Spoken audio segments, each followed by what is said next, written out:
The recent attempted purchase of Twitter by entrepreneur Elon Musk reportedly fell apart because there were too many bots or fake participants on Twitter. And it brought to the public attention a problem in social media, which are fake members of different social media, sometimes using this to achieve nefarious ends. And so we're presenting a special Saving America panel discussion. This is your host, Dr. David D. Shine.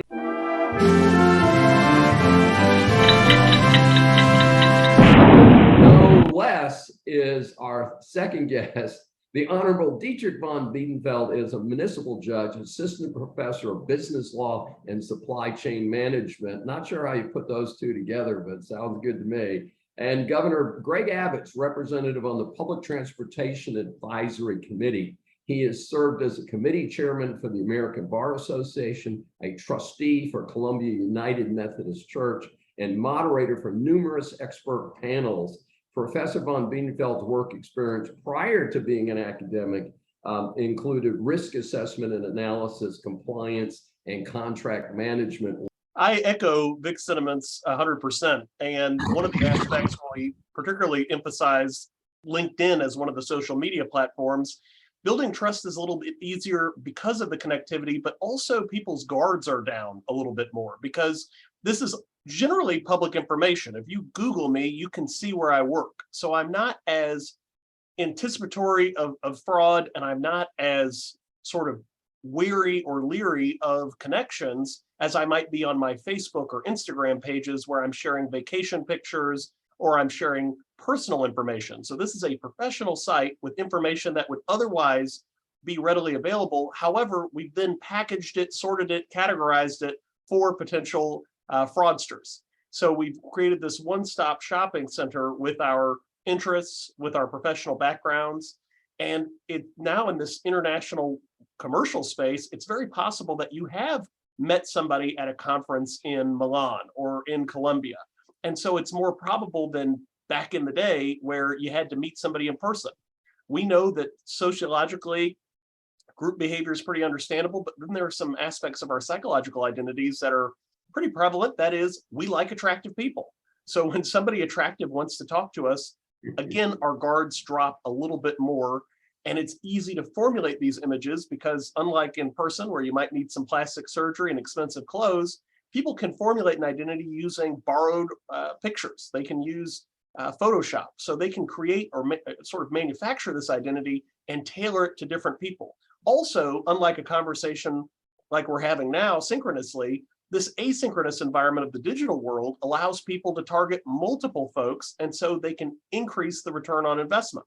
So then it becomes more lucrative to sort of perpetuate these frauds and manipulate people. And LinkedIn is a great platform, as we said, where your guard is down because you're already trying to network with new people. You're trying to expand your professional network to add value. And that isn't the same as our Facebook, where we're connecting with friends or checking in on relatives. So we're already opening ourselves up to foreign actors or unfamiliar faces. Additionally, you factor in the idea that people may, from overseas, take an identity that is difficult to verify. If you say you went to the University of Georgia and you got a Master of Philosophy, and I know that University of Georgia doesn't have that program, they only have a Doctor of Philosophy program, for example, hypothetically, then I can fact check you a little bit easier. I'm familiar. Or if you use vernacular that's unfamiliar, if you're in Texan and you say pop or soda, my guard's immediately going to go up. Now, we call it Coke here, right? Sprite, Dr. Pepper, it's all Coke.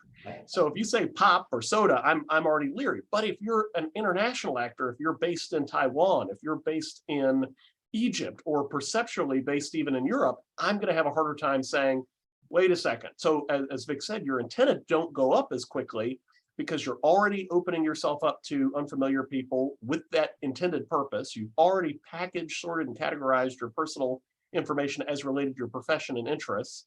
And you've already sort of opened the door for potential connections. And because of that, it's also easier because people are connected in different ways. And so one of the ways that you can, in your social media, sort of do an initial screening of whether somebody is an identity fraudster or sort of a created or fabricated identity is how many other connections you have. but it's very possible that the person with 13 or 18 similar connections on LinkedIn has simply found people in your network who just click accept every time. Particularly if it's somebody at the dean level or a college president. These are individuals who are already seeking out new students. They're hopefully trying to get international student dollars because international students pay more. And so then you see, oh, well, this person's connected to the provost here and the dean here. And so they've already passed that initial validation where people, again, in their social media, Facebook or Instagram, may have weeded them out. And so you don't have that. You look and you say, okay, we've got one connection in common. None of this makes any sense. All your pictures were uploaded June 15th, and now you're contacting me.